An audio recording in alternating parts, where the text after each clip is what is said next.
I've got a job in Ripon. I said I'll start tomorrow. A job? You do know I mean to involve you in the running of the estate. Oh, don't worry. There are plenty of hours in the day. And, of course, I'll have the weekend. What is a weekend? TBTL.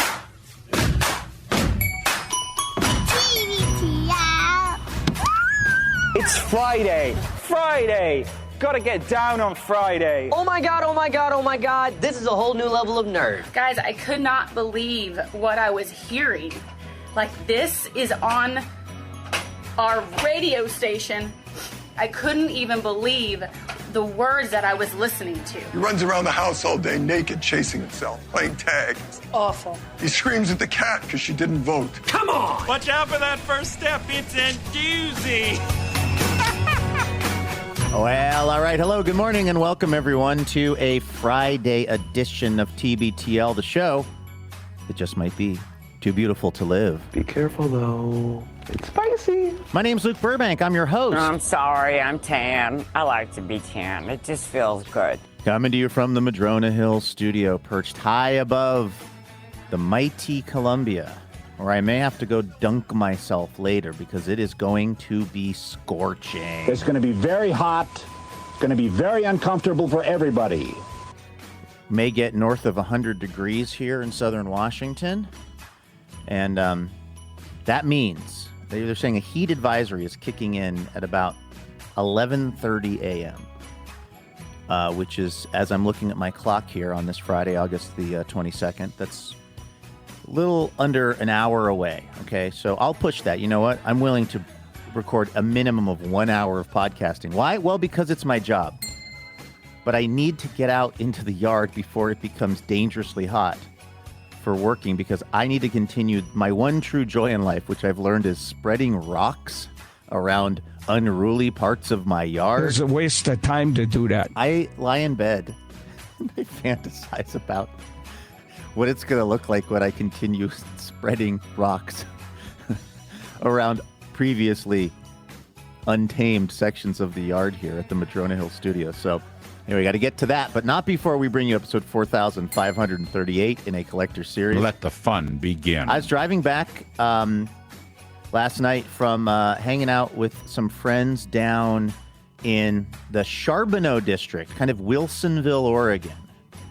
And went to watch a little concert and have some dinner. It was a lovely evening. But as I was driving back on I-5, I realized, I'm getting close to Ridgefield, Washington, which is, of course, the location of the new and still one and only In-N-Out Burger in the state of Washington. And I recorded what I saw at 11 o'clock at night as I looked over at the In-N-Out, and it was it's pretty nuts. Is it legal to be this insane? Tell you what's going on down there in Ridgefield. Oh, and we're also going to talk to this guy. He's the longest-running Cobra of the show. Maybe best known for his depictions of the tall ships. Other things you may or may not know about him. Meet Andrew, the reject, the strange one, the weird kid who has been waiting all this time to really raise some hell. He is so ready to raise some hell. He's joining me right now. Good morning, my friend. Good morning, Luke. One would be tempted, based on your description of the weather, to turn one's thoughts to the classic live Neil Diamond record, Hot August Nights, during this phase of the summer. However, heat for the heat, as they say. However, that would be an incorrect thing to do because the nights will not be hot. Did you notice that in the description of the weather over the next couple of days? Incredibly hot days, heat advisory days, but chilly evenings. Did you see that? No. Like my lovemaking. No. Go ahead. Explain hot days, cold nights. Could you explain that some more? Explain that. I'd love to. Okay, go for it. Okay, well, let me tell you about a gas station called Come and Go. Okay. Did you cut that out of the show yesterday? No, I just left it as is. Hey! I just left it as is. I mean, the only thing I could have done would have been to beep it or whatever at that point. The only thing you could have done would have been resign. Which is what I was ready to do in the moment. Fair. But anyway, yeah, so those of you who are like really ready to play Hot August Nights by Neil Diamond, I would say chill out on that because we do not have Hot August Nights. Chill out, my mon. That's right. Do you know how often I now say that in my head? Is that Thomas Lennon? So chill. No, you know who it is? It is Chris. It's Chris. Yeah. Luke. I'm Christopher crashing Cross, here. the singer of the song Sailing. It's our guy Chris from the David Letterman show and Get a Life. Oh, Chris Elliott. Chris Elliott, I believe is that maybe from Schitt's Creek? I want to say. I yeah. just love him saying "my mon." Yes. Chill out, my mon. It's so dumb. I know. But I just find myself muttering that to like. There was these 2 flies in my house yesterday that I was having. I really want to talk about my big weekend plans with you because they're just that perfect kind of ridiculousness that maybe the listeners find interesting. But yesterday I had these 2 flies in my house that I was trying to get out of my house. Get out of here, you flies. And it was this thing where they just kept smashing into every window. And so I opened these pretty enormous sliding glass doors so they could just fly outside. Now, again, these are big flies. These are flies that, like, when they bash into a window, you're like, ooh, yeah. Are you okay? Like, did you break a shoulder, yeah, dude? I know what you're talking about. Thick boys, yes, right? Yes. And so they they kept hurtling headlong into the window, and I thought, let me help you. Let me open, in a godlike way, in a true Messiah complex, let me open a huge-ass door for y'all that would be presumably what you're trying to achieve here by smashing into this window, which is you want to get out of this house right now. Mm-hmm. And I just opened the sliding glass door, creating a huge, I guess you'd call egress for these flies. And they just kept, and then they just kept buzzing around and crashing into other things. And I just muttered quietly, chill out, my mon. Like, that drop is just living in my head this week. And the fact that, you already played it, but you already have the perfect drop for flies. I One have fly, get out of 2 here, flies. flies. Get out of here, flies. Jack Rebney. Customer service. Try to chill out, my mom. There's something about, like, middle-aged white Chris guy Elliott? just slipping into patois, sort For of. the sake of customer service, try to chill out, my mom. Yeah, and you know what? Somebody must have sent this in. Here's why. I'm meticulous with the way I name these things. Yes. But this is well named. It's not quite in my kind of font style. But it's not Andrew Walsh standards. But no, this might be above and beyond Andrew Walsh standards because they went into the metadata. Whoever sent this to me actually so the file is called "Try to Chill Out, My Mon" with 2 A's, and then under artist, when I load it into my playback machine, it says artist is Roland of Schitt's Creek. Like somebody filled in. Now that's how you send us a drop.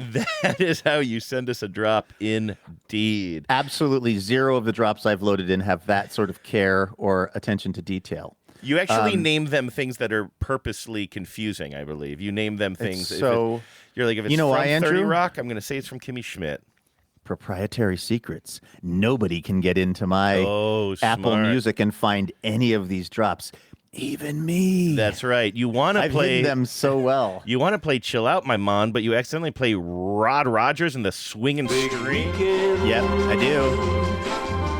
The biggest one I've ever had. Big weekend. You are, as we say on the show, champing at the bit to get out of here and start your weekend.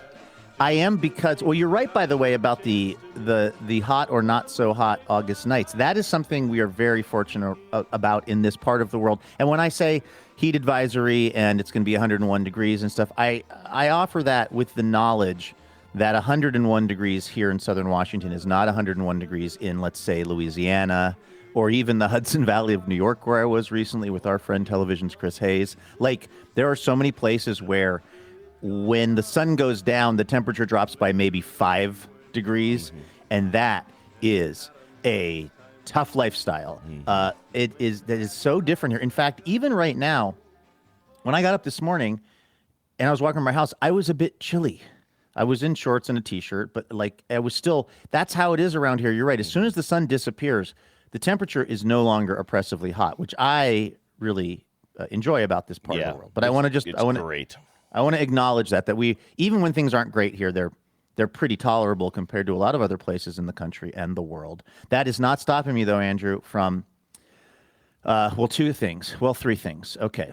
So, first thing, yes, I have found Nirvana. I have, much like when I was sitting having dinner next to Huey Lewis from Huey Lewis and the News. I have found Mother Love Bone, Andrew. Much like Huey Lewis, when, in fact, our friend DJ Tuna is going to be stopping by on Saturday tomorrow. She's making her way from Seattle to Portland. and is going to stop by the old Madrona Hill studio, so that'll be fun. I don't get a ton of visitors out here. Once she and I were sitting in the restaurant at the hotel that I used to always stay at in Portland. The Driftwood Inn is the name of the Hotel Deluxe is the hotel, and the Driftwood is the name of the little restaurant and bar we were sitting in.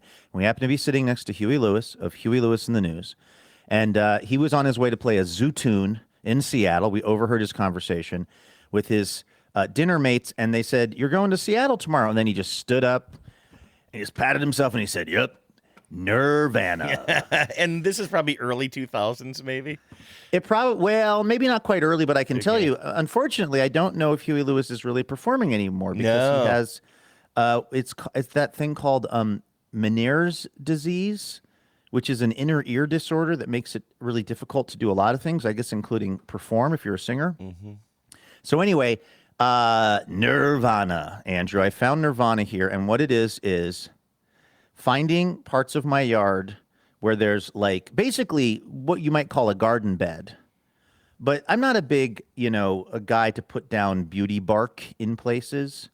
But because I don't really tend to do that, and I've been complaining about this all summer. There's so many areas in my yard that are just kind of in between. They're not the lawn. Mm-hmm. They're not wild lands. They're just these little kind of spots where they just always look mangy and kind of overgrown, and they're just kind of impossible to keep tidy. And what I ordered, I don't know how many yards, it might have been like 2 or 3 yards. Now, that doesn't sound like a lot, but it actually really is. I don't know how these yards work. It's not like it's not like what we think of in football. 3 yards, you run a screen pass, you might pick up 3 yards. Doesn't seem like a large amount of something. But 3 yards of like river rock or whatever, it gets delivered by a huge truck. They unload it onto a tarp, and it's like a giant pile to deal with. So I ordered like a little bit too much of this certain kind of rock, not the pea gravel. That's a whole other story. The pea gravel is over where it's supposed to go. It's in its forever home.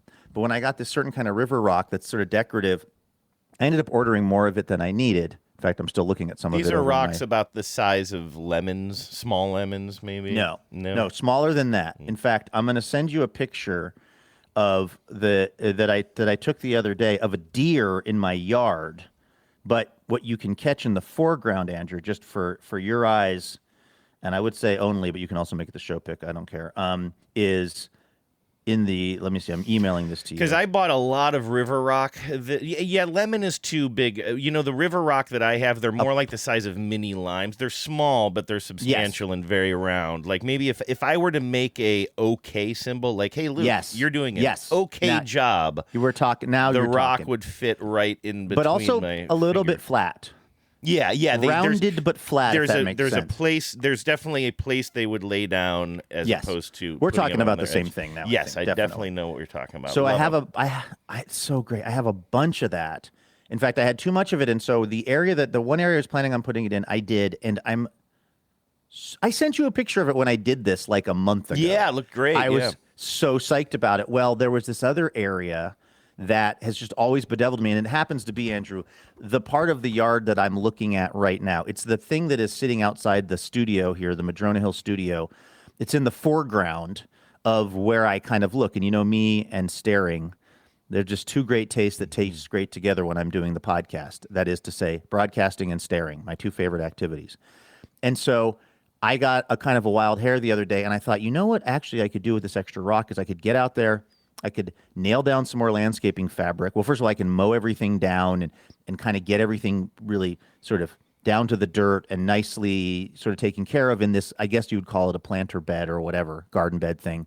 But it also has some grasses in it that are sort of like, I don't know what you'd call these kinds of grasses, but they're sort of like almost like they'd be growing in the Southwest or something, that kind of bushy, kind of beachy grass. There's a big rock, which is actually quite nice looking, but it's always been surrounded by weeds and stuff. And then another kind of bush of mysterious provenance for me. So I got out there, I put down all this landscaping fabric, and then I wheeled down the rocks, and I filled the whole thing in. And it fills me with such profound joy to stare at this thing, Andrew. and I don't know if you've gotten the photo yet, but that I emailed it to you. But if you see, you supposedly sent me an email you sent me a photo during the show the other day that you said, oh, it'll come in, and it never came in. And I'm still not I think seeing our this one. phones are having a hard time talking to each other, and I'm going to just text it to you as well. But I got the photo you sent me before the show today. Oh, there it is. Okay, now it's just coming in via text. Can you see the deer? Well, it's still resolving. I'm waiting for it, but it did come in. Yeah, there it is. Oh, yeah, this deer. Yeah. Okay, now Beauty. look in front of the deer. Do you see like that just gray rock that's surrounding those bushes and stuff? Yeah. It's like radically shifted my entire relationship with this home environment, because I used to constantly walk around and see what was there before and feel a mild sense of sadness or like disorder. It's like reverse entropy. I feel like we have order coming from disorder here.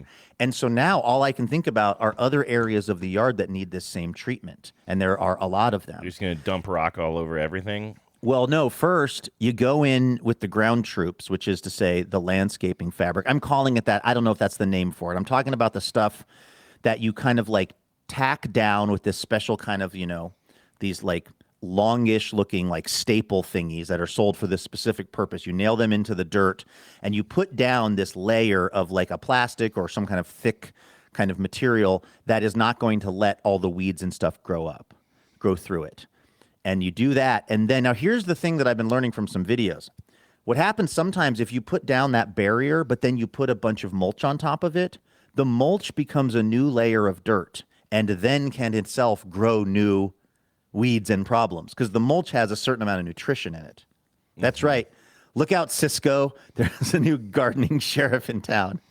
Yeah, when I was cleaning up our yard, this earlier this summer, there's this area, when we bought the house, it was pretty tidy with these areas that were, stone was laid down, but they had laid down that weed repellent kind of fabric, that really, really heavy black fabric that I believe you're talking about as well.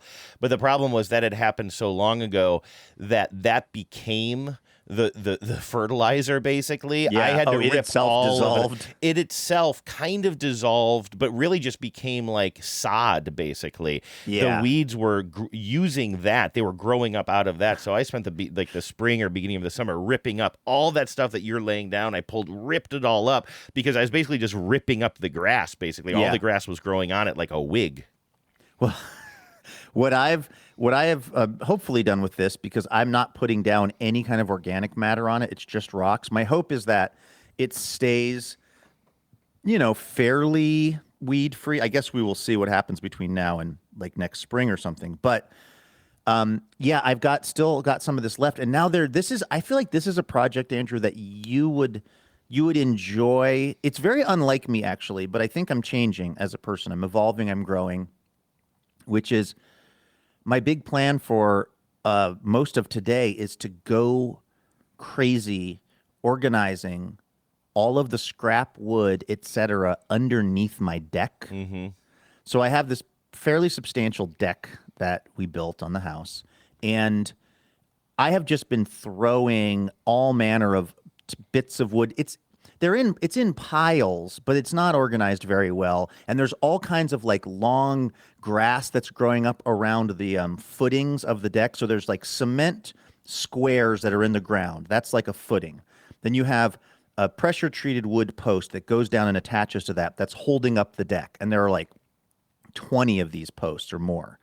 And so around those cement squares, there's just like unruly grass that's growing. And then there's just like all kinds of little odds and ends of wood and some old decking and pressure treated wood and pallets. And it's just a mess down there. And what I really want to do is I'm going to build some racks.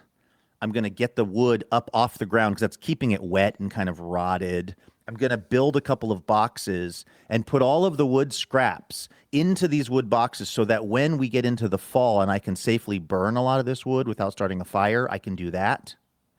And then I'm going to mow it all down. I'm going to clear out all the vegetation, and that's when we go back in, Andrew, with the I'll keep calling it landscaping fabric, with the whatever it's called, and then I'm going to go in with some rocks. And hopefully by the end of the weekend or early next week, depending on how oppressive the heat is, the whole underneath part of my deck, which is the reason I say this is an Andrew thing, is because No one except me will ever see this. But it's driving you crazy knowing It's driving me crazy. Yeah. And really more what it is the idea of it being organized, and like I can just walk down there and grab a couple pieces of wood and throw them into my solo stove if I'm doing a fire again come this fall when it's safe, when the burn ban is over.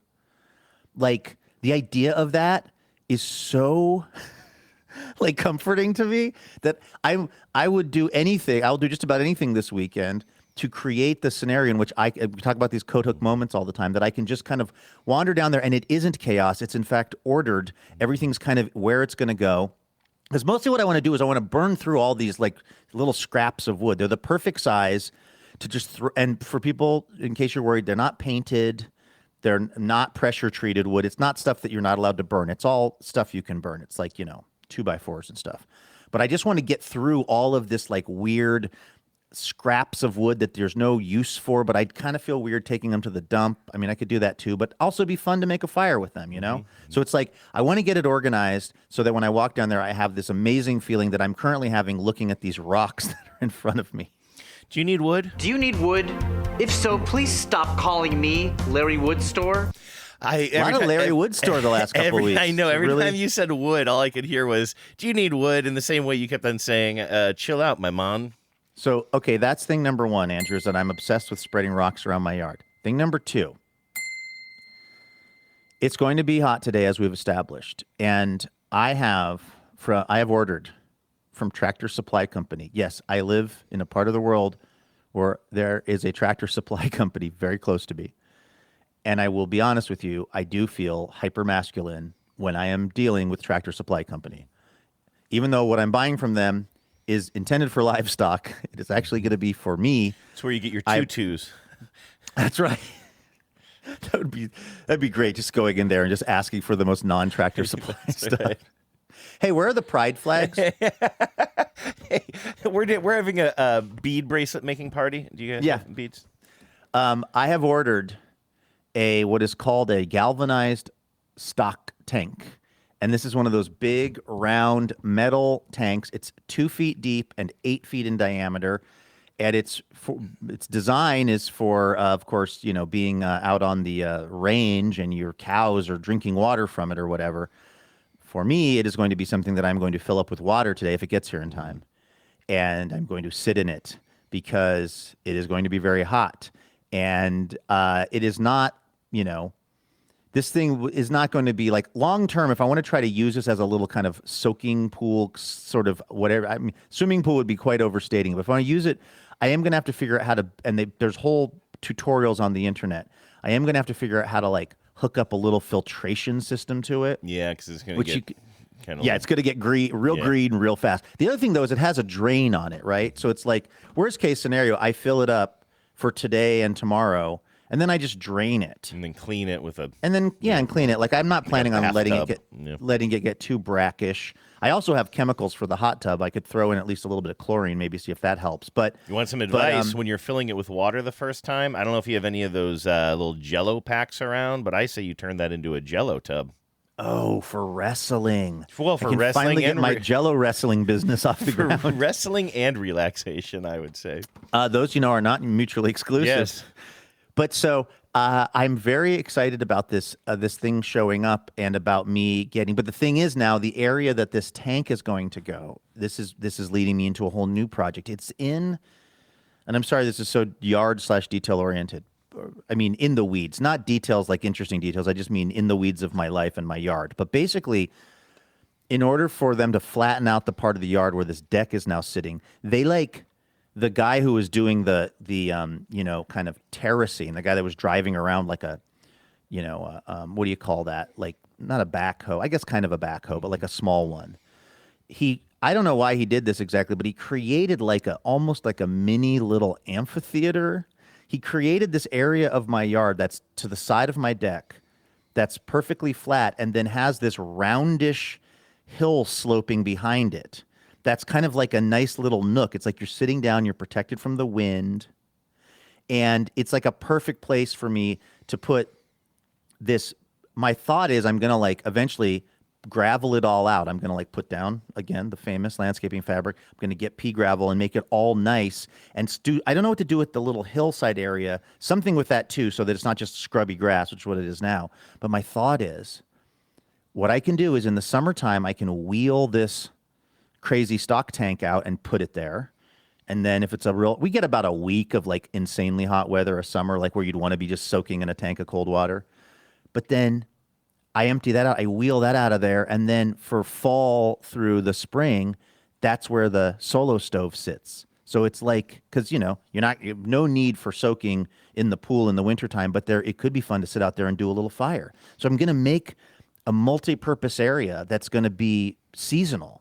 This is my plan, and it is going to, by the way, involve about 3 more yards of pea gravel. So take a note if you're the guys who have been bringing that stuff to me. We got another order coming in quick. Okay, so that's the other thing I'm working on today is just I'm not going to do the whole situation with where the pool's going to go. I'm just going to if it gets here in time, I'm going to wheel it down there and fill it with water and sit in it and probably listen to the Mariners lose. Now, thing number 3, big weekend plan.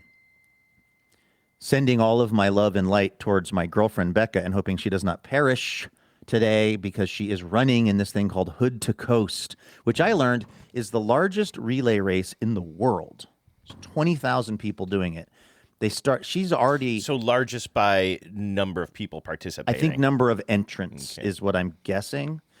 And like last night, I'm driving home from this little get-together and concert that I went to down in Oregon. And I turn on Oregon Public Broadcasting, and I'm also texting with Becca because she's trying to get to bed because to do this race, I almost said silly race, but it's not silly to her and her friends. They like it. But to do this thing, she had to get up at 2:30 in the morning to meet this van to then be on Mount Hood running down the mountain at 4 a.m. So it's a relay race. So there's a van with a bunch of people. You have your legs of the race that you do. There's you might do 3. They drop you off. You have to run. Then the van picks you up and somebody else gets out and runs their next section, and you just keep doing this. And you go from Mount Hood all the way out to Seaside, Oregon. I don't know how many miles it is. It's a lot of miles. Now, she not only got to run in the freaking middle of the night, which sounded kind of brutal, and also her headlamp died right away. So she's running down Mount Hood in pitch black darkness at 4 in the morning. And it is a relay race where I would assume that you're running your part solo, or there are a couple of people. You are running it solo, but there are a lot. Well, you are the only person on your team running, but there are lots of people from other teams. running that. Okay. You know That's what I mean? Good. So it's not like I was like, she's not by herself. Yeah, you're not going to trip over a route and then be by yourself out there. No, but I didn't know that until last night when I was texting with her and I was like, "Are there going to be other people like when you're running down this mountain in the dark?" And she said, yeah, there's plenty of other people doing that section of the race with you. They're just not the people from your team. That makes I get in the car. I turn on OPB. Well, what I was really trying to catch was Philosophy Talk, the show that questions everything, Andrew, except your intelligence. I love Philosophy Talk so much. From Philosopher's Corner, brought to you on KLAW radio out of the Bay Area. The reason I love the radio show Philosophy Talk on OPB is because at 10 p.m. on Thursday nights, it also means I'm done with Livewire. It means I'm driving home from the theater. I don't have a care in the world, and I'm listening to Philosophy Talk. Well, last night, I didn't do Livewire, but I just so happened to be in the car at 10, so I turn it on to catch Philosophy Talk. And what I hear is OPB going, tomorrow's Hood to Coast race is going to be possibly the hottest Hood to Coast race in the history of the race. People running in the daytime through the Portland area in particular are going to be exposed to dangerous amounts of heat. The race organizers have expressed that they are going to have first responders located along the route. And also they're asking runners to be aware of other runners who are showing obvious signs of heat stroke. So I text Becca, I go, so when's your second leg? She goes, 3 p.m. right through Portland. Ooh, yikes. She's got, talk about the fuzzy end of the lollipop. She's got to run the middle of the night dawn patrol bullshit shift, and then also the broiling hot right through the heart of the asphalt jungle that is Portland and the Tillicum Crossing and all of the parts. I'm listening to Oregon Public Broadcast explain the most dangerous way to be doing this race, and I'm overlaying that with what Becca is telling me, which is, that's my shift. That reminds me of another drop we play on the show a lot that I can't find right now, which is, well, my only question would be why? Why would anybody want to do that? And you know what I would like to say is that, like, being anti people exercising is not a personality. Like, something that Becca and I talk about a lot. I hope I didn't come off that way. I'm No, just saying no, that no, I can't you imagine didn't. wanting to do that myself. And I'm so with you, and that is not you, Andrew, by the way, okay, I just at wasn't all. sure at if all. that came off wrong. No, it didn't. Because I join you. Here's where I was going with this. I join you in posing the question, why? It seems like if there was a year, I said to Becca last night, I called her when I heard this on OPB. I said, I know you're supposed to be sleeping. I know you're getting up in 4 hours, but have you considered not doing this? Have you considered bailing this year? And she was like, no, I can't bail because, like, well, A, she doesn't want to. But I'm so with you with the, like, if there was a year where I'd be like, this just doesn't feel safe to me, this would be the year. Now, to the like hating running personality thing, all I would say about that, and you are not doing this, Andrew, but like one thing I've noticed, it's less for me because I'm not an extreme runner at all. I'm a jogger. I get out there, I do a couple miles here and there. But I know a thing for Becca in her experiences, because she is a person who runs a lot, and she, gets up pretty early to do it, and she tends to run long distances. And the number one response that she'll get in a work meeting, if someone's like, oh, did you do your run today? And she'll go, yeah. There's a person she works with who'll just go, gross. Oh, that's rude. And this is right. And that's a kind of it's oddly not a really infrequent thing. And I think probably the logic behind it, which I kind of get, is, well, if somebody is getting up, or what the hour of the day is not important, but if somebody's out there and they're running long miles, it means that, like, everything is going so well for them that it's actually, you're punching up when you say gross, because the idea is like, hey, this person, their body is operating functionally for them, and they're getting out there and, like, they're getting a W, so therefore, like, you wouldn't say gross about a bunch of other things, like, oh, hey, I visited my mother who's ill, gross. Right, exactly. Or I watched 17 episodes of Mama's Family in a row while eating potato chips from the bag. Right. Gross. It would be totally unacceptable to say gross to that. It's like supposed to be a bit of a compliment kind of thing. Right. And so I understand that, which is why I said why. But you know what I did the other night? I decided around 10:30 at night that I wanted to know the chronological. I've always organized my CDs and records and whatever in alphabetical order and then chronological order within the band, if that makes sense.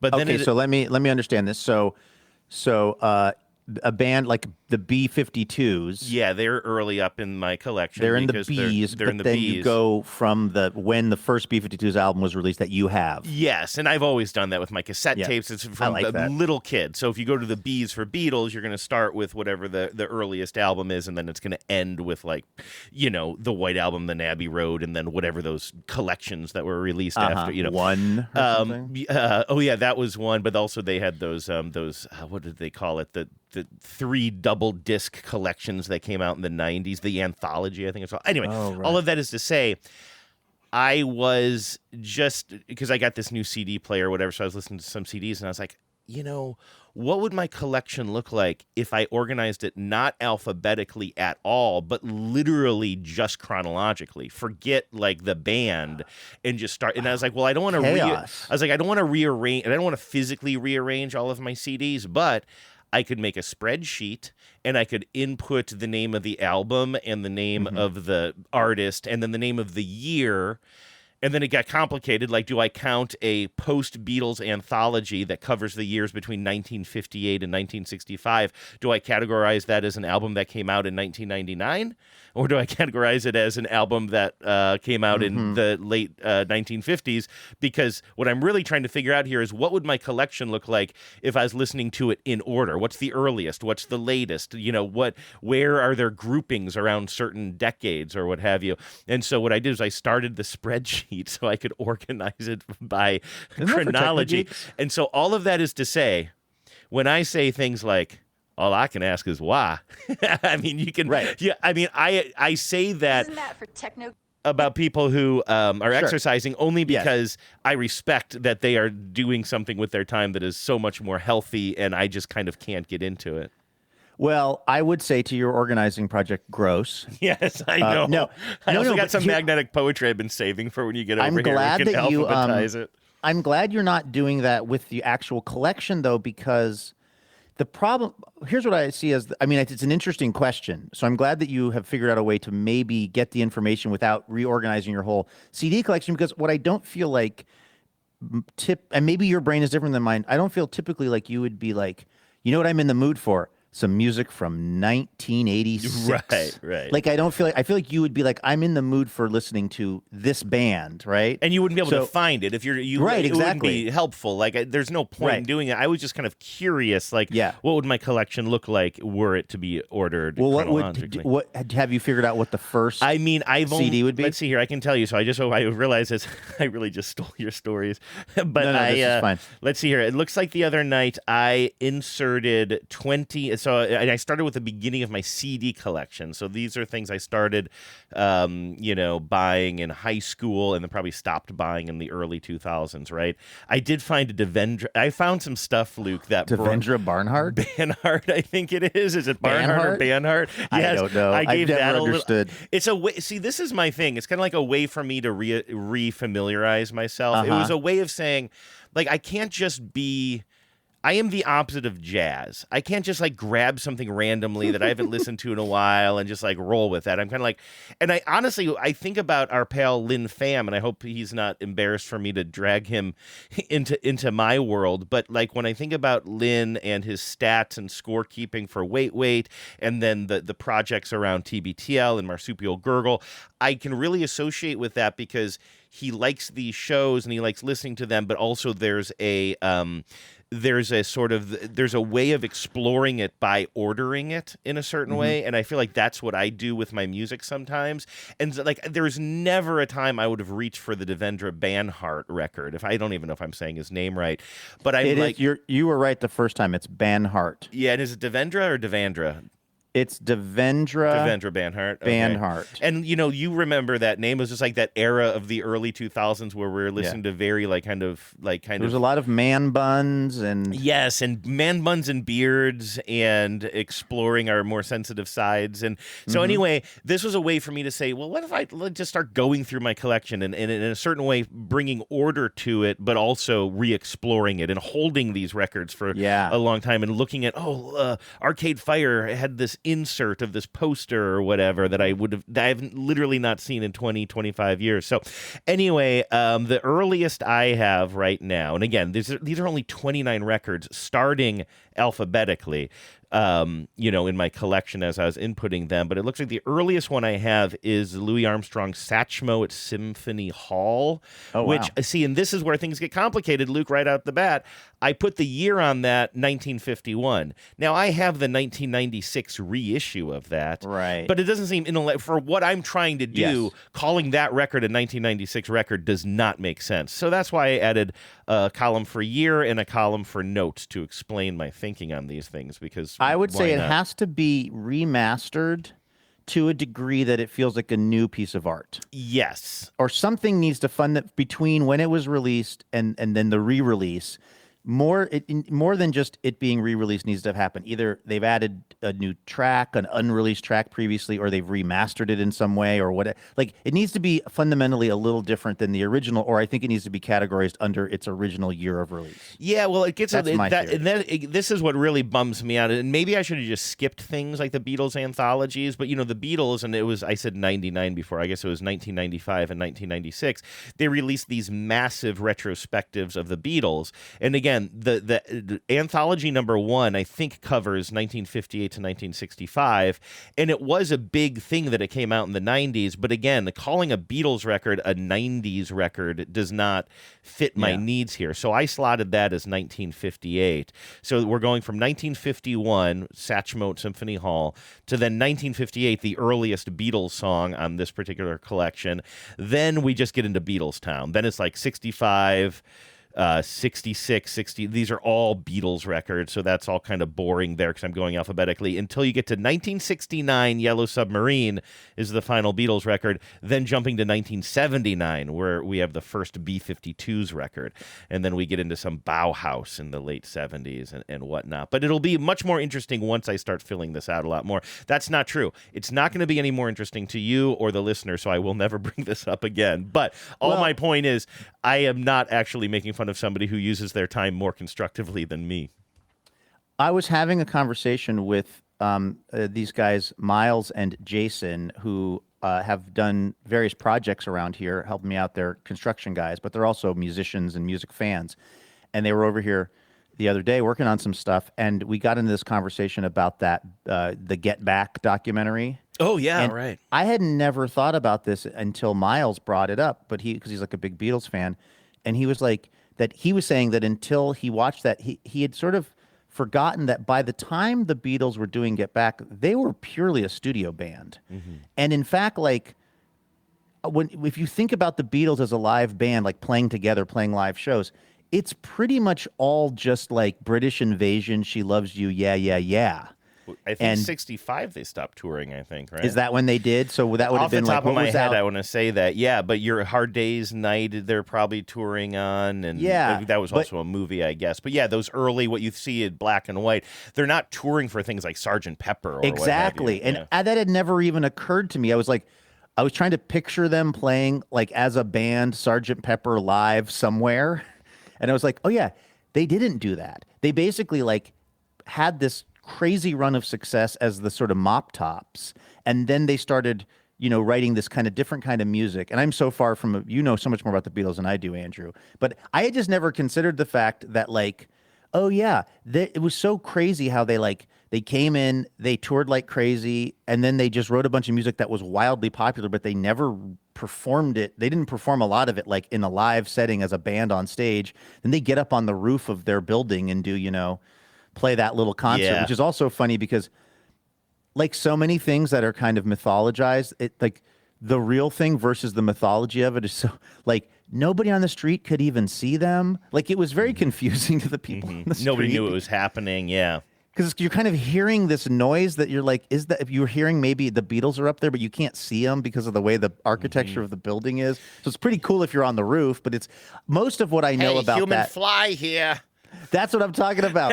Most of what I thought my knowledge was of the Beatles playing on that roof famously was taken from the Simpsons episode where the B sharps sing on top of the Quickie Mart. Yep, and that's why I said I don't know. I thought I had that drop, but there's a joke in that B sharps episode where the B sharps are doing the Beatles-esque performance on the roof, and then there's some baby on board, yes, and they're taking away the attention from the self-proclaimed superhero, the human fly, who's trying to get attention climbing up the side of the building. I can't find that tape. By the way, I just want to say 66, not 65, and also that last tour it says was plagued. This is from Wikipedia.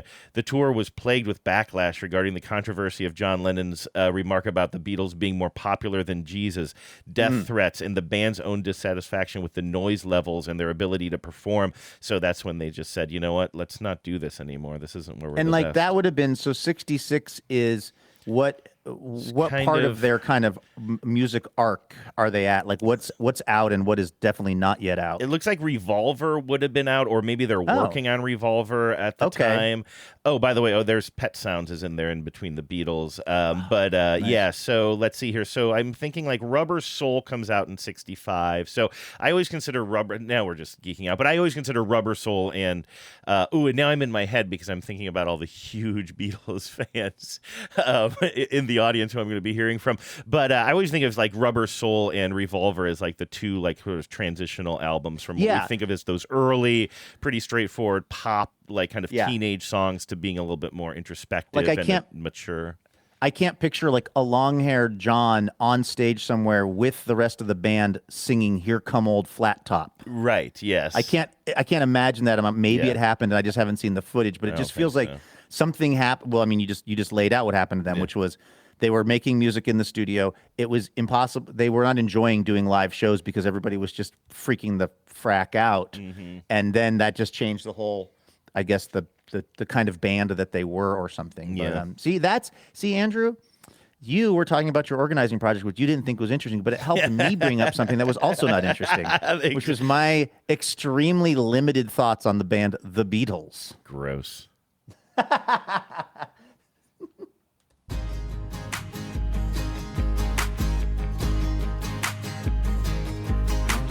Give me a mountain with lots to do.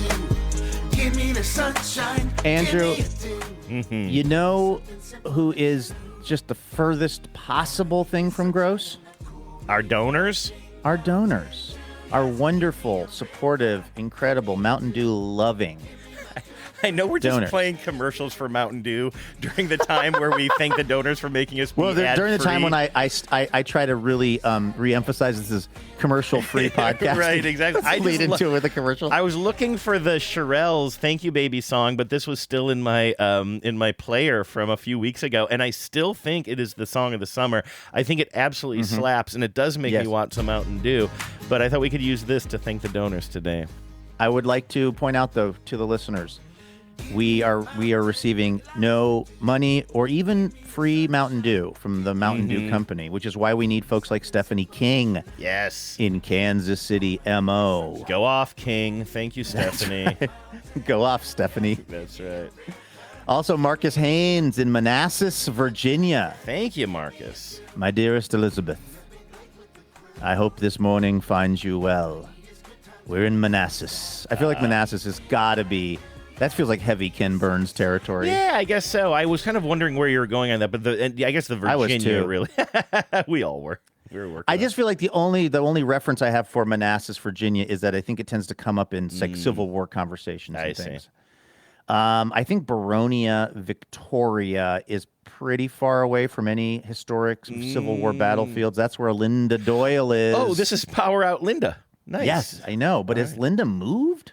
No, I think Baronia? It's always been Baronia, Victoria? Oh, that is a good point. You haven't heard of Baronia. That doesn't ring a bell from last year's thank you These list, people are full of Baronia. That's why I'll use the vulgar American. Thank you for waiting there. Yes, that was from. Sorry, that was really out of the blue. Was that in yesterday's intro package? It was. I believe. It was in one of them. So it is it's an eastern suburb of Melbourne. Okay, so, well, it's very possible that Linda has been there the whole time, but it just looks new to my eyes. But that's the beauty part of slowly losing your mind, Andrews. I get to experience a lot of stuff for the first time, even when it's not. Well, let me say, listen. Why not? We talk about the fact that so many of these names, like Linda, who's been listening forever, and literally when I say that she's the Power Out woman, she's the voice that you hear at the end of every single episode of TBTL since 2014 or 15, what an honor, I believe. Linda. No wonder you're donating. Yeah, we're honored, honestly. And so we see these names year after year, these friends of ours, the people who we owe so much to. But at the end of the day, it is a really long list, and I am always really impressed with how much you do remember. We can't remember the details of every single person and what literal township they live in, and I think you do a pretty damn good job. Well, thank you. I appreciate you saying that. The thing is, and you'll relate to this, I could probably actually remember a little more, but particularly in the context of thanking people who are donating their money to the show. Yes. I get so in my head about getting it wrong that it becomes paralyzing in certain circumstances, because the last thing I want to do is thank somebody who's donating to the show and then misremember some detail of their life or confuse them with someone else, because that feels deeply disrespectful. Yes. And so it's like, even if I'm like, I could have been talking to the person 4 days ago, but I'm like, if I have the tiniest little shadow of a doubt start to enter in the back of my brain, it fully shuts down the whole system, because I really, really don't want to mess that up. Imagine having something like that going on every time you're in a social situation, and that's my life. I mean, honestly, I'm not Andrew, joking. No, I don't at think a you're party or joking. something, when somebody's like, "Hey," and you're like, "Oh, hey," and even if it shouldn't be a big reach of who they are, I just start panicking. I just start panicking so early, and then I have a bunch of awkward encounters. I only do it when there's money on the line. Yeah, right. Of course. Like Hank Sonder in North Providence, Rhode Island. Now, that's a name I'd remember, Hank Sonder. And you're thinking that Hank is a new donor, maybe. We are gonna see a lot of new donors this year, yes. I think, and they responded to the call for. We absolutely appreciate that. Yeah, that's what we're really hoping to do with this whole project is, make it sustainable. And get as many people as we can supporting the show at whatever amount works for them, and help take the load off of some people that have been very, very generous over the years. So welcome new donors, and also thank you again, people who've been donating for years. Yeah. People like Amina Al-Sadi in Washington, D.C. Now, Amina. I don't want to go out on a limb and say that Amina is one of my radio heroes, but I will. I'll go right out on that limb. Today Explained, Yeah, wonderful absolutely. program. Yes, and personal heroes. I miss Amina. Had breakfast And with Mariners her. fan. Yeah, big Mariner. Amina's a big Mariners fan. I believe. I mean, I know Amina's got. that. I feel like Amina and I have either texted or on social media interacted. I think Amina and her dad like have some kind of Mariners bonding going on. I did not remember that. Sorry. Yeah. Well, watch Amina, that be one of the things I'm Amina, loud wrong about. As Mariners fans, we need each other more than ever right now. my Reach God. out. We're here for you. I don't even know. Today's a I'm new already- day. They're back home. They're playing the A's. No disrespect to the A's. That I fan know, base but that's is going why through it. But this is my Can I take you through my process? Can I take you and Amina and Yes, Kat please. Kat is in Eugene, Oregon. Kat. Thanks, Kat. Thank you. Appreciate you. Can I take you just quickly without us going into a whole Mariner situation? I'll take you through my process, which is I get up today. I know it's going to be a warm summer day. I know that I'm going to be out in the yard trying to spread some rocks like Johnny Rockseed. That's I go around the country just spreading. People going, why are you throwing those rocks in my yard? I thought you were Like, going I to say don't know, Johnny I'm- Rockin'. I'm trying something. I'm wearing a pot on my head and I'm spreading rocks. Do you remember Johnny Appleseed? I feel like Johnny Appleseed was a big deal in my childhood. Yeah, he was dropping seeds everywhere he went, right? Planting apple seeds, and he was Yeah. wearing a pot on his head in every picture I ever saw. Which Was he wearing a as pot? you I think didn't about it, remember it's that. very uncomfortable. Maybe Yeah. it was just the Johnny Appleseed book I had, but Here, let me look. he seemed like he was walking around with like a pot, like with a handle on it, sort of like a Daniel Boone cap, except it was a pot.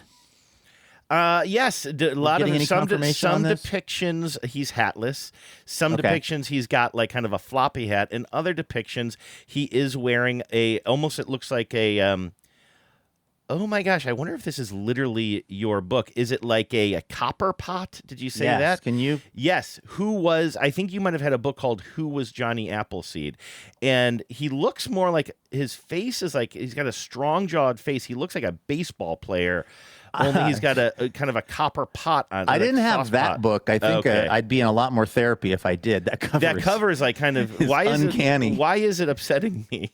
Can you Well, I don't explain know. that? Thankfully, I didn't have that one, but I had a different one where he's got a pot on his head. Okay. Anyway, all that is to say, this is my process of sort of how my mind and my like looking forward to thing process works.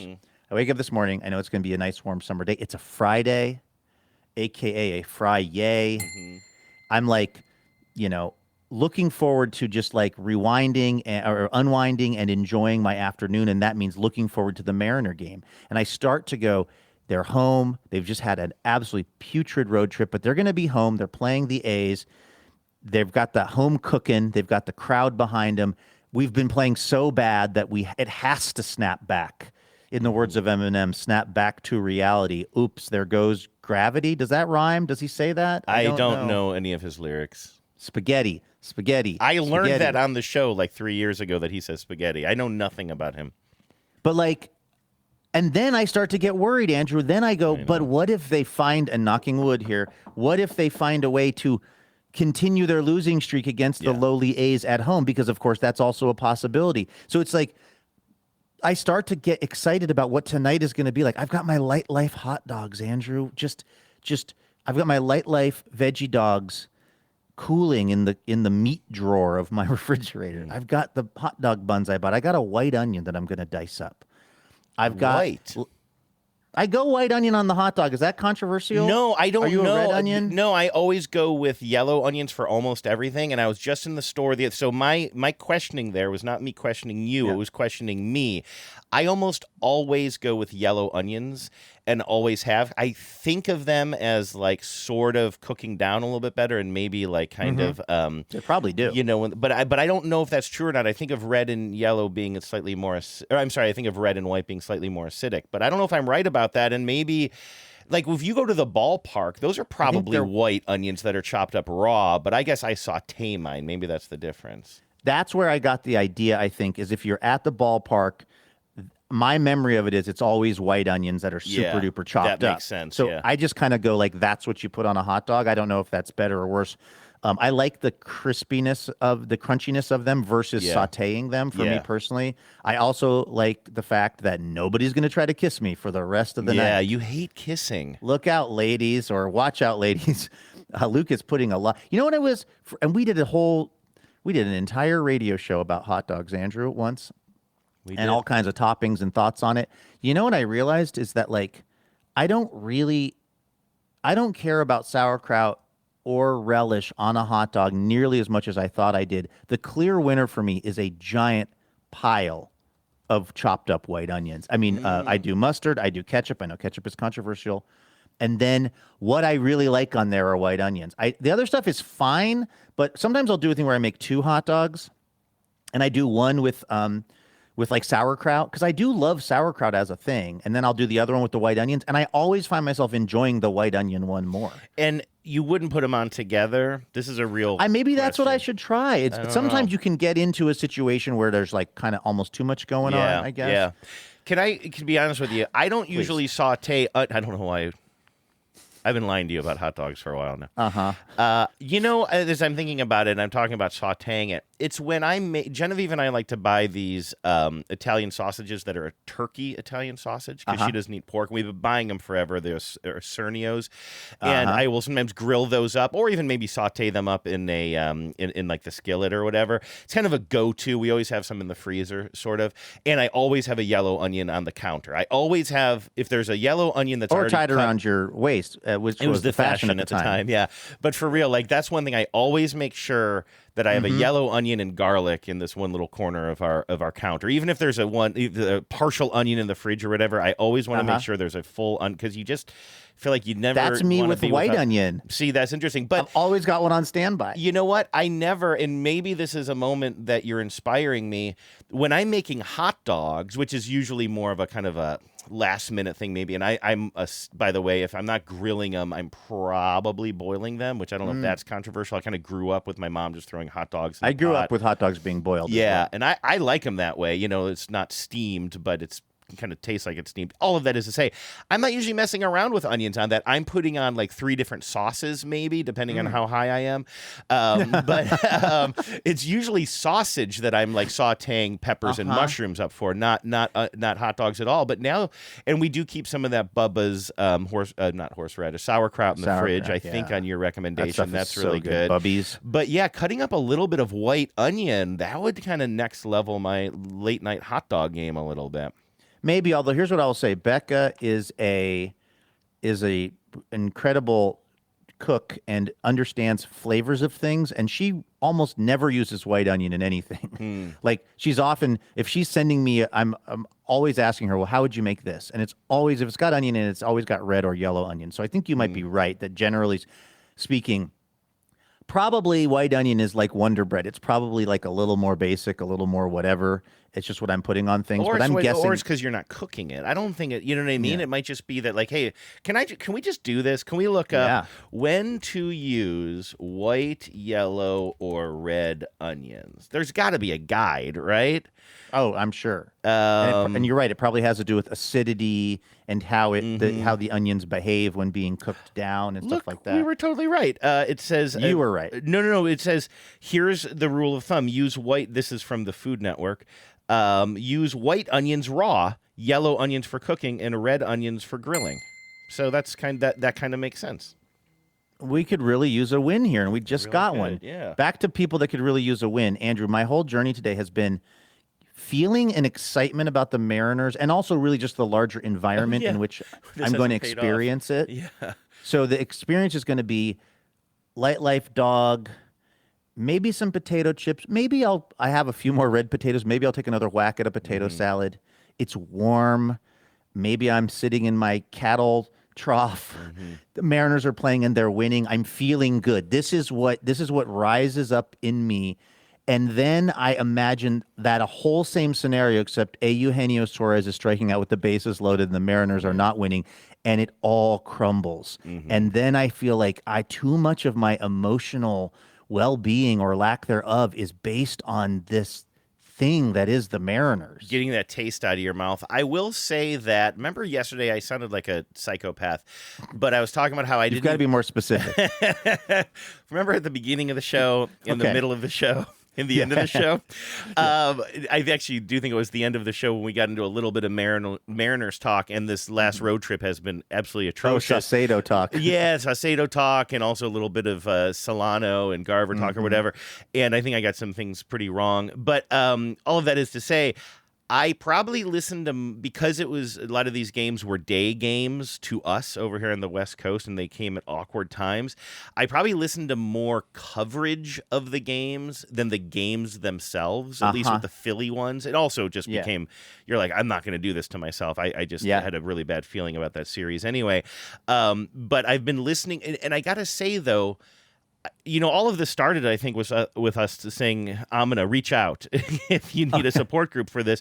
But, like, that is what I've been doing. Stands. And it's not just, like, listening to the 710, where they do a pretty good job of breaking it down, but also there's a relationship between the Mariners and 710 ESPN. So sometimes it's not quite as frank as maybe some of the podcasts I listen to, where people are, like, really drilling down on the details of the game, but can also be very frank about it and not have to worry about ticking off Mariners management as much. Although Mariners, I don't know if you know this, the team will come after, like, and say, hey, we're not going to give you Ryan Roland Smith anymore. They just searched John Bolton's house. What's that? Why John Bolton? Something that the Trump administration is doing right now.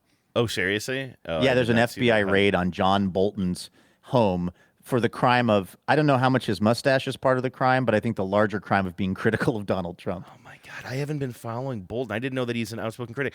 Bolton used to be the bad guy. I know, Andrew. I can't keep up anymore. I know. Bolton was the bad guy. He was he was the guy who was making America seem like a pariah on the international stage 20 years ago. And he still has, I think, very bad takes, but he's part of an shockingly small group of people who did not just sell out everything they believed in for the cult of Donald Trump. Oh. And for that, he's having his house raided by the FBI today. Can we, the country that we live in right now is beyond shocking. And the thing that is the most shocking to me is that some people don't find it shocking, that there are just people who are going about their day just saying, yeah, I vote Republican. It's fine. It's not affecting me. I just can't. Every day it feels like that feeling when you're swimming in the ocean and you have that quick moment of panic. Like, if you start to think about how deep it is, or if there are, like, what animal life is swimming beneath you, that moment of being like, I can't touch the bottom, and if I stop treading water now, I could just be done. Like, or if when you're like you get a little taste of the undertow and it just you panic. Anyway.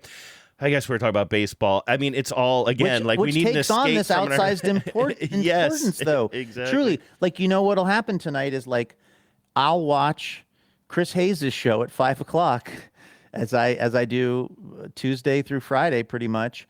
And I mean, what I like about watching his show is the news is often grim, but we're at least getting some context and we're getting his thoughts on it, which helps a lot. This is why, and now we're just going all over the place. If you don't mind me, that reminds me, I never quite finished my point of all of that, is in the same way that Chris, and I know that he listens, I'm not just saying this, but the thing about that show is it is both, I feel like, very clear-eyed, but Chris has... This actually came up in your discussion with him on stage at the town hall. He is eternally hopeful for this country. He likened it almost to a religious belief he has in the American project. I think I might be misquoting, but I remember him saying something like that his belief in the foundation of America and the future of America remains strong. And because of that, his show, while it's very clear-eyed and talks about some of all of the awful things and more that we are alluding to here, it doesn't feel panicky to me because it seems like maybe at the core, that's what I get from the baseball podcast I listen to a little bit. It's like, different example, but it's kind of like, I am, in this case with the baseball thing, I'm listening to these other people who are really angry when I'm really angry and really sad when I'm really sad, and like just sort of like listening to the post-game shows. I need them more after a loss than I do after a win. Yes. And I'll say that, with Chris's show is he's not somebody who is giving into despair. Yeah. Like, I mean, I think the term he used, well, I think we all do that occasionally. I think that's also natural. It's just, if you can Like this was a while ago too, but he said, he felt like people were getting up off the mat, and I feel like that's happening in certain ways. I mean, I don't want to turn this. The only thing people probably want less from us than a full-blown Mariners conversation breaking out as a full-blown Gavin Newsom's social media feed conversation. But I must tell you that the artwork of him with hands being laid on him by Kid Rock, Hulk Hogan, and Tucker Carlson praying over Gavin Newsom is one of the funniest put out by the Gavin Newsom account. Just Google Gavin Newsom, Kid Rock, Hulk Hogan. I mean, you're following this, right? A little bit. Not this particular Hulk. I mean, his sprint to what he sees as the reasonable middle has been going on for a while and has heated up. I know in the past week he's got every other headline basically about him clearing out those homeless encampments and all of that stuff. And I'm seeing so much vitriol being thrown at him. But I'm looking for this Hulk Hogan thing now. So what's happened is, so Gavin Newsom is putting aside, and I know this is like, probably for you and for some of our listeners, something that can't be put aside, but putting aside the question of like, if Gavin Newsom is trying to, if he's doing the thing that you don't like, he's not a liberal, but that you don't like Democrats doing, which is trying to go more to the middle as opposed to more towards progressive ideals. He has been now leading this redistricting effort in California to try to make up for the five districts that Texas is trying to sort of steal. Mm-hmm. So what California did is because they're heavily Democrat controlled, they basically said, well, we're going to create 5 extra Democrat seats here to just cancel out what Texas is doing. And that's, of course, this whole debate within the party of like, are you just sinking to their level? And you have like, David Brooks saying, when other people are using napalm, you don't then ask yourself, well, should we use napalm? And what I would say to David Brooks is, well, napalm physically kills people. This is more like, in my mind, trying to keep the Republicans from literally stealing the midterm, which would, I think, hasten the end of democracy in this country. That's just my personal opinion. Yeah. But this is the part that is really lighting up the internet this week, Andrew, is the Gavin Newsom's official account. He has clearly turned it over to a group of relative young people who are unbelievably savvy with the memes, are just, I mean, you want to talk about online, you want to talk about, and not like, this is something that's been pointed out, it's not like basically what they decided to do was start writing Gavin Newsom's social media account exactly like Donald Trump's. Exactly, like tone, all caps. And the idea is to point out how unhinged what Donald Trump does is. Because, of course, when you see somebody else doing it, you're like, what's wrong with this person? But they are just absolutely living rent-free in the heads of Republicans and Fox News people. And they're just it is this absolute fire hose of random-ass content that I don't even understand most of it, but it is making Republicans crazy. And one of the things that is so funny to me is this like AI-generated art that have you found it yet? Well, it's really weird that I'm not seeing more of this, but I finally found it in a Times of India report. Yeah, I was scrolling through his Insta, and I can't find it. I'm familiar with him and even some of our legislators, some of our lawmakers in Washington D.C. from Washington State, like kind of doing that like Truth Social style Donald Trump all caps posting and stuff like that. But I'm now just seeing a small thumbnail version of this weird AI image of Hulk Hogan as an angel, of course, because he's recently passed. Kid Rock and who's the other one? Tucker Carlson. Oh, Tucker, right, of course. And they're praying over Gavin Newsom. That is so And it's just weird. like a perfect send-up of like, it's a perfect send-up of the kind of AI slop and even just human-created slop around Donald Trump that's just been going on for years now of like people, insert whoever you have deified and that they're really praying over Donald Trump because they're, God's hand is on him and stuff. All of this stuff that just like, if you apply it to anybody who's not Donald Trump, it becomes so obvious how unhinged it is. Yeah. I saw somebody saying, I might have even repeated this to you on the show or off the air or whatever, but for some reason this kind of stuck with me. Like, somebody wrote like, oh, what if Bill Clinton is on the Epstein list? Oh, no, I'll have to take down all of my Bill Clinton flags and statues in my house and pictures. And like, oh, wait, nobody has that. Right. That's not how this works for the Democrats, generally speaking. And somebody also I'm assuming this was some sort of like a photoshopping, but they just had a truck that was Newsomed out in exactly the way a Trump truck would be. And they go, am I doing this right? You can just picture it, right? funny. Imagine Yes. everything on like the most Trumped out flag bullshit, whatever truck. And imagine it all said Newsom instead of Trump. Right. To And have like a state of California flag or something instead of a big Trump flag. And just everything that's theirs except you're applying it to Gavin Newsom. And it's like, of course, no one's doing that. There's literally no one, even his most ardent fans, there's nobody who's out there like pulling a truck that has giant Gavin Newsom flags. Because, again, agree or disagree with the guy, but the way that the Democrat, maybe somewhat to his detriment, it's not a cult around one person. Yeah. Again, unfortunately, maybe it's not enough of a cult around one person. It's a very disparate group of people that have a hard time agreeing on what they're all about, which is making it hard for us to punch back. This is a funny. Is it weird? We usually don't put our show picks as like anything even related to these kinds of conversations, but I sort of want to make this Newsom truck the show pick today. You found it? Yeah, on Facebook. On Facebook, by the way. Can we AI slop a picture of Mark Maron and the My Favorite Murderer people and call her daddy praying over us? I'll leave a listener to do that who understands Could somebody AI please better, make the AI slop photo of Andrew and I being prayed over by other luminary podcasters, please? It's only going to cost us one redwood tree to make that, so it's worth it, I think. Absolutely. Anyway, I don't know how to power. I need to power this out with one quick thing before we get to emails and VMails, because actually there are some things, some loops we need to close by the end of the week. But this is another loop I need to close, and it's kind of on the subject of picnic food. Andrew, we were talking about hot dogs. How about hamburgers? How about In-N-Out burgers? How about last night at 11 o'clock at night, as I'm driving home from this concert I was at, driving by this In-N-Out that was absolutely popping off. All right, it is almost 11 p.m. It's very late for me to be out gallivanting, but I'm driving north on I-5, and I am in the area of Ridgefield, Washington, which means in about 30 seconds on my left, I'm going to be able to see the In-N-Out burger, the new In-N-Out, the only one in the state of Washington. And let's see what's doing here at about 11 o'clock at night. You have got to be kidding me. There are 150 cars in line.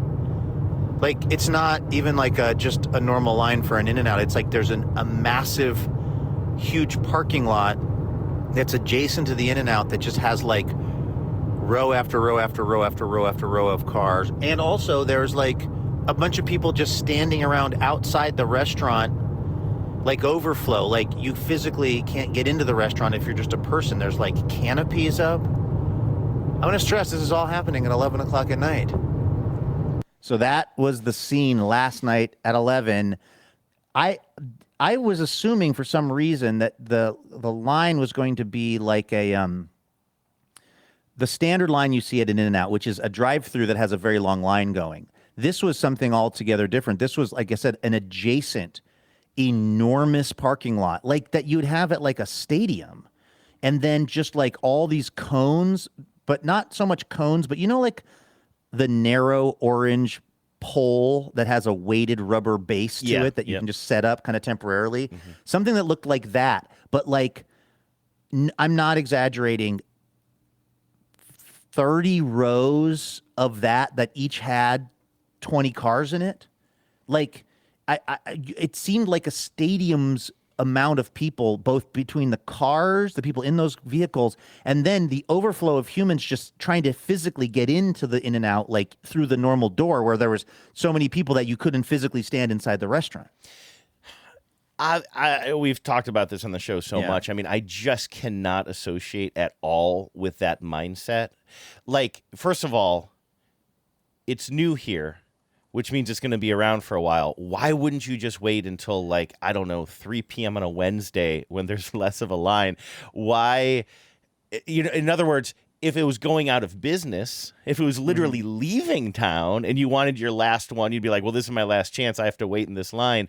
But it just got there. I don't understand. Is it wanting to be part? It can't just be, I'm hungry for a burger and this is the only place to get a burger. And it can't be that I know people love In-N-Out and people talk about them like they're like, I remember when I was in LA, everybody's like, you haven't had an In-N-Out burger. I'm like, not yet. Like, I will eventually. Spoiler alert, I didn't, but it was just because like I said before, the opportunity didn't arise, naturally. But like, is it they want to be a part of a moment? Is the food that good? You know what? Let me say this. I was flabbergasted. They had pushed my flabbergast button at how many people were there. But I'll tell you this: the cascade of people kind of coming out of the restaurant, they all look like teenagers. Oh, okay, yeah. And I kind of feel like that's some pretty good, clean fun. That's true. You're 16. It's summertime. You're going to In-N-Out with your friends. You're going to see everybody from town. Yeah. You're going to wait in a ridiculous line and get a burger and a shake. That seems kind of fun. I think a lot of the people in the car lines, it's probably families, maybe with younger kids. Well, that's the part that makes less sense to me. Like when I was just reminiscing with somebody, I don't think it was you on the show, but just like all the ways we would just do anything just to get out of the house and hang out when I was a teenager. Like we would just also we were all smoking cigarettes at the time, so we couldn't hang out at our houses. We were always looking to get out of the house in some way. So we're hanging out at like the metro parks at various places where we'd go and just like hang out. And also you're just like you're talking to your friends. You might have crushes. Like there's a million things when you're a teenager that makes sense to me. It's just sitting in your car. Like it's like you're not. You now hate. I didn't know this about you, that your car is your least favorite place to be in line until yesterday's show. Well, yeah, that is a thing for me. But also, like, how can you be part of a moment when the moment is you, even if it's you in a car, with your family? Like, I don't know. That doesn't seem like a moment. That still seems like an isolated, frustrating place to be. I don't think everyone has that same feeling because I've seen a lot of TikTok videos that people have made in the cars. And I think it's almost like going to a drive-in movie, I guess, Hold the Movie, where it's like, we're going to get in, again, car culture, also not probably the very tippy top of your list of Can I get the E-line to drive through? That would be incredible. With a bus full-on bus. Has the kind that bends in the middle. Articulating. Yes, I love exactly.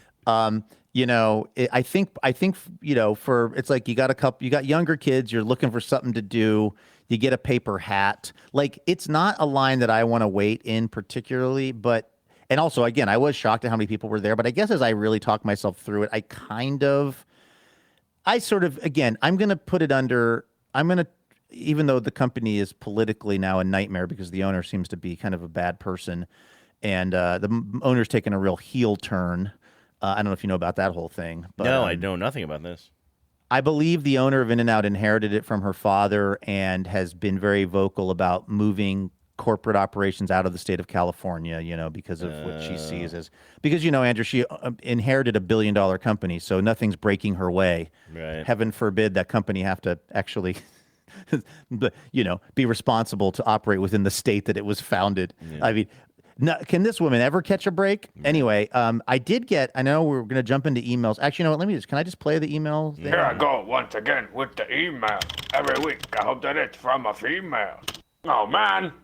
Not from a female. I got an In-N-Out related email from listener Anya, and it was very enlightening and helpful. It said, hey, Luke, I'm a vegetarian who loves In-N-Out, despite the bad politics of the owners, she says. And I came to it as sort of an adult, so here are my recommendations. You got to order from the secret menu. I love the grilled cheese. It's everything but the meat from a cheeseburger. You simply order grilled cheese with onions and pickles, if you want to add those on, and the cashier will know what you want and has the code for it in their machine. Since the lettuce and tomatoes are of great quality for fast food joint and the burger sauce is yummy, it's a pretty decent hot veggie sandwich. As for the fries, those must be eaten immediately to be good. Any time left in the bag and the fries become too soggy and limp, fries can be revived in an oven or toaster oven on high for a few minutes. In fact, oven recooked In-N-Out fries are some of my favorite fries. So this is actually, I didn't know there was a secret menu at In-N-Out. And I have to say, the thing that Anya's describing, which is basically the cheeseburger with everything except hold the meat and make it like a grilled cheese sandwich with a bunch of yummy veggies on it, that sounds really good to me. If in 20 years from now, which is about when the line will die down, I'm driving past that In-N-Out, or I'm going to that Costco and the line is not like totally bananas, I would absolutely order that. That sounds actually very yummy to me. For some reason, Anya's saying, despite the bad politics of the owners, that reminds me, I am now remembering some pandemic bullshit with that company, right? Like they didn't let their employees wear masks or something like that with In-N-Out. Does that ring a bell to you? There was something like that. So it's not just the passing on to the air, I believe also. Well, it's so funny how like I can take somebody who's being manifestly bad and then I can somehow make myself a jerk while talking about them. Like I have such class envy, such a chip on my shoulder about if I perceive that somebody didn't quote unquote earn something, you know, like I don't know why to me, the fact that this person, I believe, and maybe it's her and her siblings or whatever, like the current owner of the restaurant chain, again, I don't think is the founder of it. I think that her parents founded it, but I don't know why that's relevant to me, why I feel like somehow that means that she's not allowed to have an opinion, but it does. That's how I feel. All I typed in was In-N-Out pandemic, and it's like In-N-Out's vaccine battle with California. That was in the Los Angeles Times. This from NBC News. They ban in, sorry, I have an ad blocker on that is making me turn off. It says In-N-Out Burger bars employees in 5 states from wearing masks. Like, what shit heels? Don't wait in this line. Also, Andrew, this week, I was talking, well, somehow it came up. Oh, you know what? We were naming some guys. You were going through some Washington Husky football cards, and a player named Olin Kreutz came up. And I said, oh, and boy, I am not a person who, I don't ruminate a ton about my mistakes on this show, but man, did I get so much wrong with those cards. It was the worst because each card, whether it was the Mariner card or the Washington card, mostly the Mariner cards in this case, I'd have one thing right and then like 4 things wrong. And I don't understand why I can't just leave well enough alone. Like you could just say Joel Pinheiro and I could say pitcher. I don't have to say acquired from the Minnesota Twins, even though he started his career with the Mariners. Like every time I did a good, then I did like 3 bads. Well, it makes the show more interesting, I guess. Well, it gives people something to email about because when Olin Kreutz came up, I said, yeah, he broke somebody's jaw in college. He punched somebody in the locker room. And then I looked it up, and then I saw, he punched somebody in the jaw while a Chicago Bear and broke their jaw. So I was wrong. Turns out I was kind of right because he also did it in college. Listener Jared saying, I'd like to clarify that the retraction that Luke made related to an earlier Luke statement was incorrect. Olin Kreutz did break someone's jaw at the UW, in addition to breaking a teammate's jaw while playing for the Bears. Also, Justin weighing in on this same thing. He said he did shatter a jaw at the UW. Also, now, Andrew, this is the truly kind of kooky part of this. And the reason that I really should have remembered the specifics of the UW incident, I'm reading here from what Jared pasted into the email. Kreutz attended the University of Washington where he played for the football team under Lambright. He was involved in an altercation with defensive tackle Suki Wiggs in spring practice, where he punched Wiggs, leaving Wiggs with a broken jaw. Andrew, I played football with Suki Wiggs. Really? He's one of the few people that I knew. I played a bunch of sports with him by way of the Green Lake Community Center. Really? Suki and his cousin, whose name, I don't know if it was his real name or just what we called him, was Duty Wiggs. Not like, get your mind out of the gutter. I don't think it was like Duoody. I think it was like Dudie. But it was Suki and Duty Wiggs. And we played basketball together. We played, I think, like I don't think it was tackle football. I think we might have played flag football together. Suki was always really tall and skinny. He obviously filled out if he was playing defensive end for the Huskies. And then Duty was like shorter but very like muscular. The fact that Olin Kreutz broke the jaw of a guy that I know or knew. It's funny that you didn't have that detail. Is wild that I hadn't put that together because, growing up in Seattle and playing sports, there was like a very, very short list of guys that I knew who kind of found their way on to the Husky football team. And I was always really plugged into what was going on with those guys because I was frankly very impressed by that. Most of them would just be like special teams guys or something, and maybe they'd get to play a down or two here or there. Suki was actually got some reps, if I remember right. But that's just crazy to me that of all the people whose jaw could have been broken by Olin, it was Suki. It's a guy that I knew. Well, so just to retrace this here for a second to clear anything up. So you had said this guy had broken somebody's jaw in the Huskies locker room, and then you looked it up, and it's like, oh, no, that was in his NFL career he broke somebody's jaw in the locker room. And then listeners wrote in to say... It is both! It's both! It's both.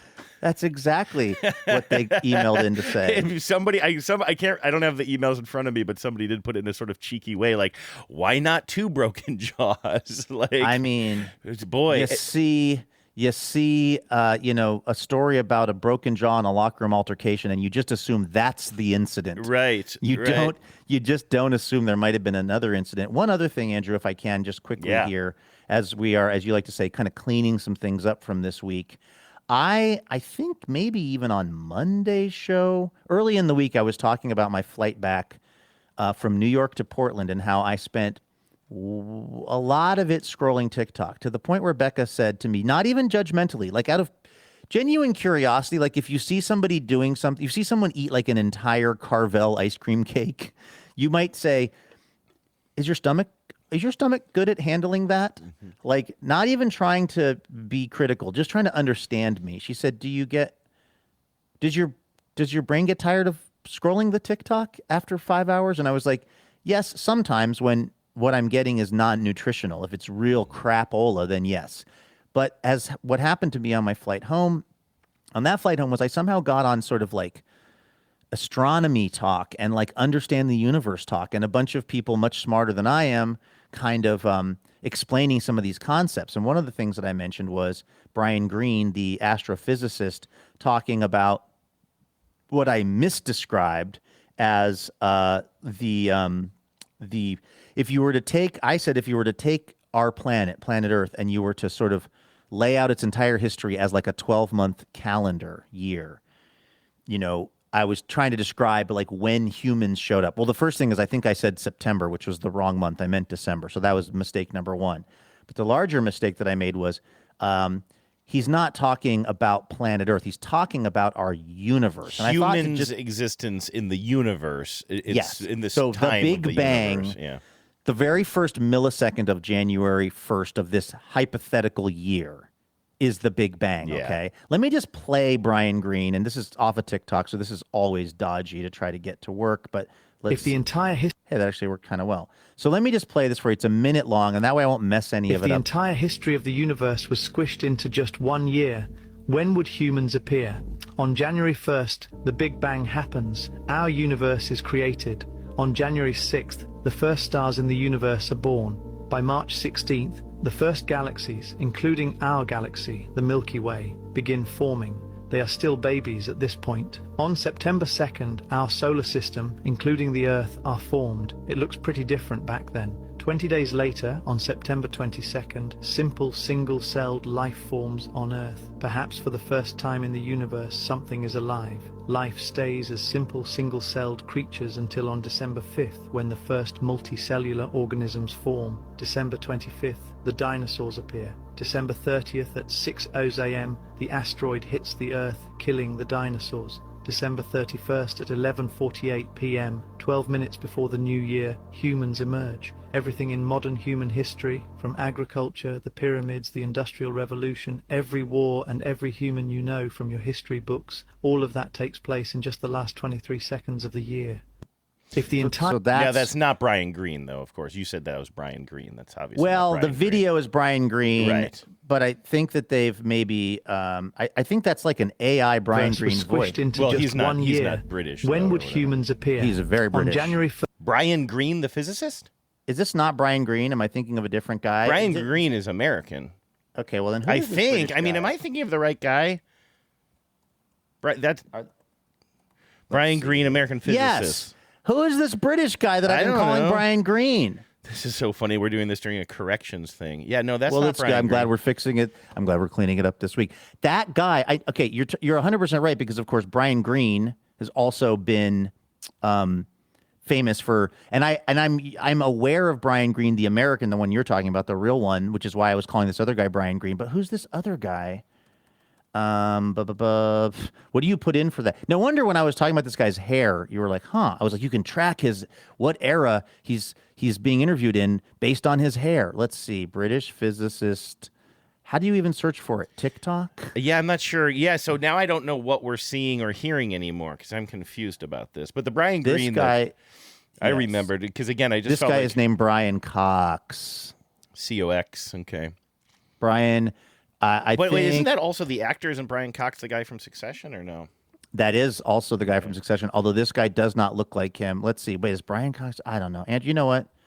Give me the weekend to sort this out. Okay, I do want to... Oh, I am seeing a Brian Cox with some hair. He's got like almost a mop top. Yes.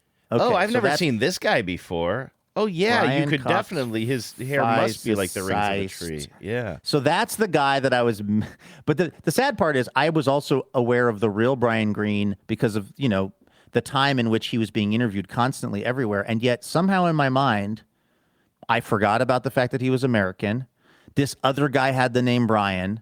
And then I just transposed this British Brian right on over the original Brian Green and was just going about my merry life saying that's Brian Green. Oh, okay, gotcha. Yeah, but I mean, they're still physicists there, and I'm sure that they talk about kind of similar things about the universe. But I do think that Brian Green is the string theory guy. He's the right? string theory guy. That's his as you stood up. specialty. Yeah, exactly. All right. But so do you mind though if I clean something up related to Please. a conversation? Now, this comes from our pal Taylor, the unofficial mayor of Kansas City, so far as I can tell, who says this is regarding our... We're going to be like in December and still referring back to our trip home from Friendship, Wisconsin. But we'll be in the last 23 seconds of 2025. 2025. But just ask Brian Green. I almost don't want to set this up. I'm going to kick it to you for a second for setup here because there was there's these little convenient mart gas station places called Quick Trip that you think are somewhat over celebrated in the Midwest because we stopped at one and it was like a really big convenience store gas station, but not something that should have a cult following, basically, right? The quick setup on this is, and again, I do not want to throw our wonderful colleague, John Sklaroff, under the bus. But what I'll say is, we were driving in Wisconsin, and we were all getting a little bit hungry for some lunch. We were trying to think of a quick place to stop that would not take up much time. And again, me being persnickety, I was kind of hoping it wouldn't just be a McDonald's. And so the idea was, well, maybe we'll go to a Quick Trip. And I remember John saying, yeah, Quick Trips are like a whole thing here in Wisconsin. People like get married there and stuff. And so we pulled off to go to a Quick Trip. And I was a little bit struck by how kind of just like a very typical gas station, little mini grocery store this place was. Like it just had like, some heat lamp food, if that, and then, some potato chips and whatever. And I remember being in there going like, what are people doing getting married here? This does not seem to have any special anything to it. And so that was my response was like, I don't understand how this Quick Trip thing is such a thing. And it's come up a couple of times, and I was unaware of any of the sort of lore around it anyway, so I didn't really get involved or care much. But this email that we got from Taylor pretty checked out the whole night, week, if I'm being honest. I really was. What did we do there, by the way? We met Harriet. Taylor says there are two different gas station chains with names that are pronounced the same but spelled differently. Quick Trip with a Q. Q-U-I-K Trip is awesome. Clean bathrooms, tons of fountain beverage options, including many fresh brewed iced teas and hot and cold coffees, and kitchens that crank out good food to grab and food made to order. Also, this makes so much the more people who sense. work there are always great. QT pays well. They're super fast at checkout, and each person can check out two people at once. They say, I can get you on the other side, and they always say, see you later when you leave. Quick Trip, spelled with a K, Q-U-I-K Trip, is just a gas station. And we, Luke, were in a Quick Trip with a K. Well, two Ks, really. And we went to at least two of those because we went to one, obviously, when we were first getting into Wisconsin. And then when we went to our billboard, we then went over to another Quick Trip again, the QT kind, I believe. And that was where we bought ice and stuff, remember? And remember the lady? Yes. The lady selling the ice was yes. not I forgot that particularly... was a Quick Trip. Yeah. Actually, yeah, she was brusque. She seemed more New England than Midwest to me in her dealings with us. She was almost like, she was pretty cranky. So just help me remember this. So the one that we want is the With a QT. Q. Yeah. Keep it on the QT. None of them like the letter C. I'll tell you that much. They've all gotten rid of the word C from Quick. But the good one, apparently, the one that has the legacy and the lore is QUIK. Trip. And you know what? I'm looking at the QT, the Quick Trip, and I'm totally getting this now. Like, they have a robust social media presence where they're doing all kinds of fun, silly stuff. They this is a whole culture. This is a whole world that the QT, the Quick Trip, just was lacking. I mean, it was fine. It was serviceable. But to that, I would say, and again, I don't want to be harsh to John, but it's like, Gandalf, you led us astray. I was but a hobbit being led by you, through Mordor, which is a weird way to describe Wisconsin. I was relying on John to be our Quick Trip Gandalf, and we walked right into the wrong Quick Trip twice. In fact, and then this, so Taylor, huge Royals fan, and the person who kind of got me into the Royals this year. The second thing posted on their Instagram page is the Pasquatch himself. Oh boy, Pasquien. What's that guy's name? Pasquantino. No, I'm not saying it right either, actually. I corrected you. Pasquantino, right? You do say the QU a little bit there. Anyway, here he is. I don't know what he's going to say here, but he's standing in his full Royals uniform, talking to the camera in the parking lot of a QT. It was a great way for us to celebrate a good job on the field. But I thought, hey, why don't we celebrate the hardworking people of Quick Trip the same way? I see. What he's done, he's got a giant big gulp style cup, but it's like bigger than a bucket. It's like the size of like 2 buckets. And he's going around splashing people at Quick Trip the way they get splashed at the end of a victorious game. Great job, Katie. He's just soaking these poor employees. Well, Andrew, they're not into it. I'm getting some intel on this whole thing now. Yeah. I'm looking at the Quick Trip, the QT, the good one. This is so good. I'm looking at the locations map for the QT, the good one, the one Taylor's talking about. Guess one of the states they do not operate in.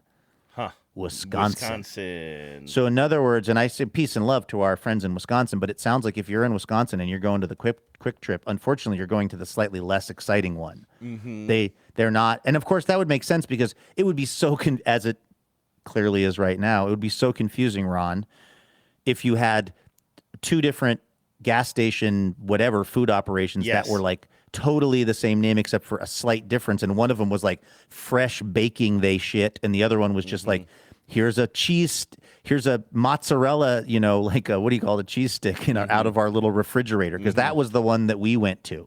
Yes. Okay. So I would still check this out, and also, got Vinny in here, and I'm a little bit enamored now. Although I will say my relationship with, and let's just assume that Taylor and Kristen and the other Royals fans have checked out by this point, because they probably would check out right as I'm talking about Kansas City, right? That's probably when they would stop listening. But my relationship, I've been rooting for them, secondarily to the Mariners, but it hasn't really been in conflict much all season. I've been listening to a lot of KC games, Royals games, and now they're one of our bigger threats to potential. If the Mariners continue their downward slide, which I don't going to do, although I don't want to say that out loud.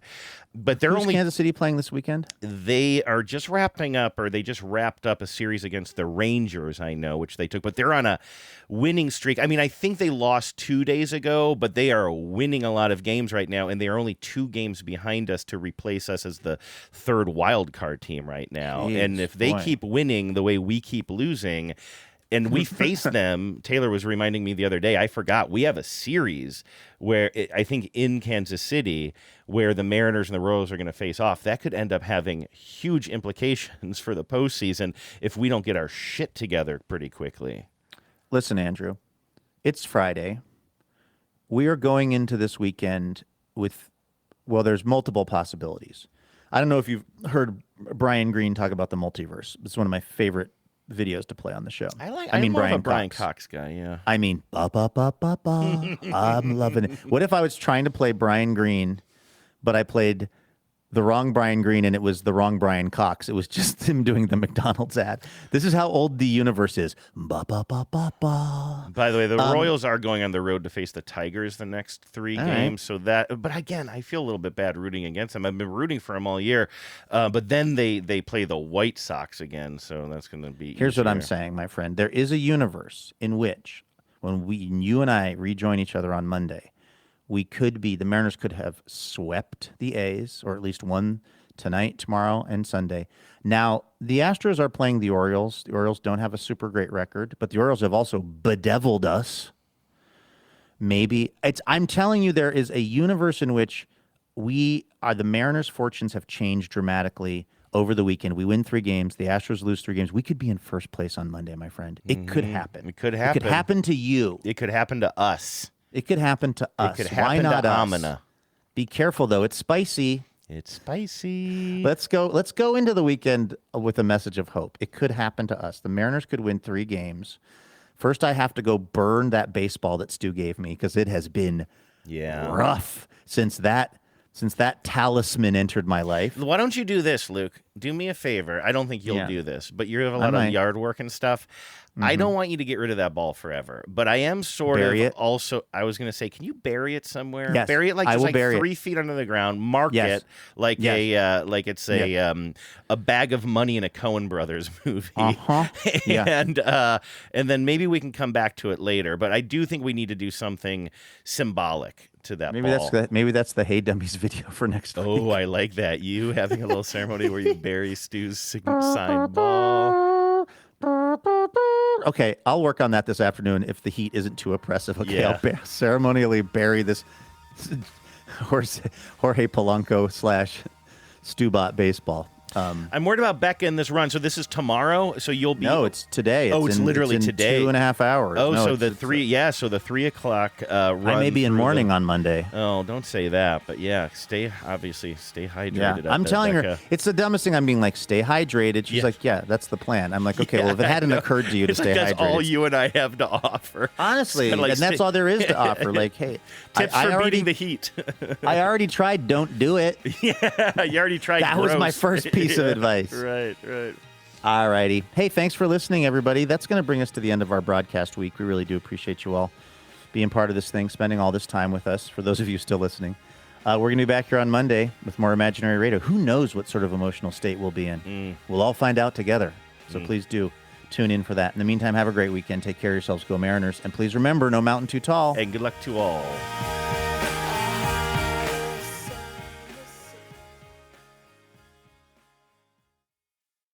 I don't want to get into the hot dog versus sausage thing. Well, I might have to. We'll figure it out. I might have to. You guide me, hot dog story. You guide me. I don't try to define where this hot dog story's going. It's in the, you know what? It's in the hands of the hot dog muses now. Well, we have our dry intro tape. Power out.